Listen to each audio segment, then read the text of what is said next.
It's gonna push. How much tension is? I mean, the spring's gonna go a few inches. Is it really? A few inches? Yeah.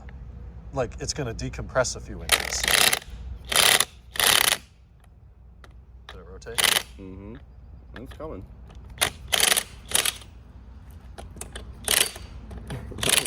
God.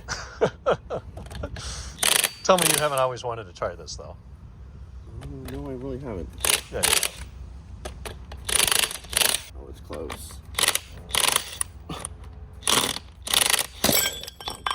That's nothing.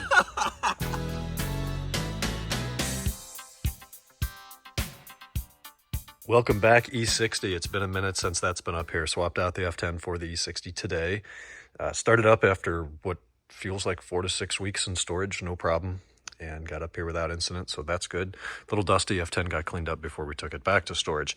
So today, Thursday, did 6,911,014 things today. They're all blending together. Took in a lot of parts. Got a bumper for another M5 rear PDC bumper with the impact strips, with the hardwire, with the styrofoam. Got a ton of parts for the M3, which is great. I haven't had a chance to even look at the seatbelt trim that I did yesterday. Oh, now I do, and it still looks great. So maybe we'll do one application just for funsies on that, but I think that may be a good fix. Yeah, it's only been 24 hours. We'll see how it goes with the rest of its time here. Majority of my day was on a 2001 jet black M5. We did an inspection, 130,000 miles. Car needs a complete suspension. It needs a whole bunch of stuff. It's a car for sale somewhat locally, and my client is in New York and wants to know if it's a good buy for him. It's a salvage title car. It was rear-ended. There's a bunch of bodywork in the back. Bodywork seems pretty good. It just needs mechanical attention and a bunch of somewhat frivolous cosmetics on the interior, but you know how those add up with the price of BMW plastic. On the car I've been driving, the 2000 low miler, check engine light came on for O2 sensors. It's no signal pre-cat bank 2, so I talked with the customer. He just wants to replace all 4 O2s. They're original. So we did that today. I'm going to be driving it again tonight and tomorrow to see how things go.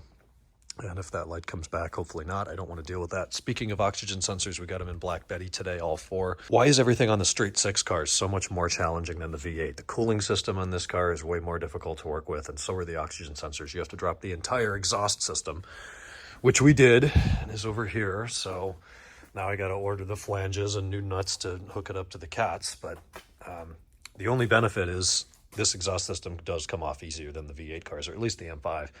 540 is not bad. It's just more hardware in the front, but the M5 has all the O2 sensors back after the headers, which means more wiring work. So we had a bunch of codes for that. They're still original on this car at 127, 128. So they are in and torqued. It's just a matter of getting the exhaust hardware so that can go back on tomorrow. Earlier today, Mike worked on the X5, which is now out back. Got the fuel Venturi hoses in. That seemed to go pretty well. The old set here looks very original, just a bunch of yellowed plastic.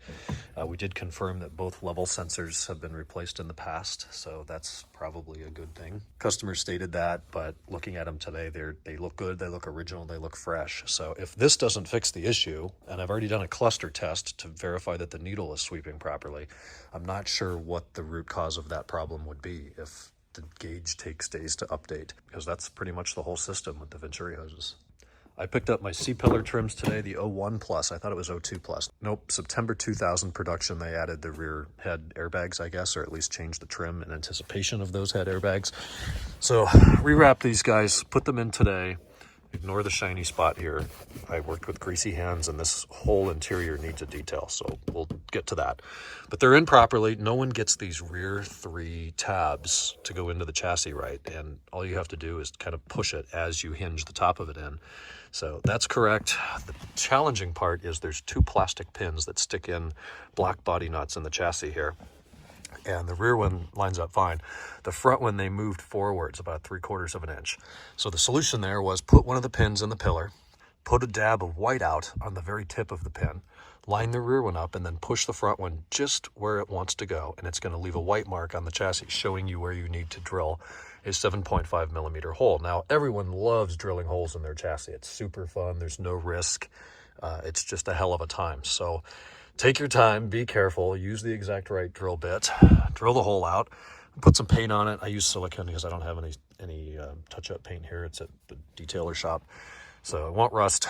If that part of the car's underwater, as Nate said, I've got way bigger issues, but there's certainly humidity in the air. So I haven't really messed with any of this yet. I'll give it a nice vacuum, and then I'll figure out if I want to comb all the Alcantara one way or just kind of leave it messy like that so you can see the texture. But the match is great. I don't have a gap here anymore. I put a little bit of foam up in this area because you could really push the headliner up and expose the chassis. And with the foam in there, it feels more like it's supposed to. So I don't know if this used 03 headliner was missing the foam or if they just didn't put it on. I don't know, but I just shoved that in there. So if nothing else, it'll be a little quieter. And if someone pokes on that, it doesn't move as much. It's horribly dark in here with the shadows, but I'm happy with that. The headliner's done. That's been something that's been in the back of my mind for years and has more recently become a bit more of a pressing issue, what with the sagging head pockets back here, and then obviously the visor pockets all let go. And now I'm like checking it every 5th day to make sure that being in this position isn't going to make it start to sag, since that is still a 20-year-old part, but it saves thousands of dollars compared to having to buy a new one.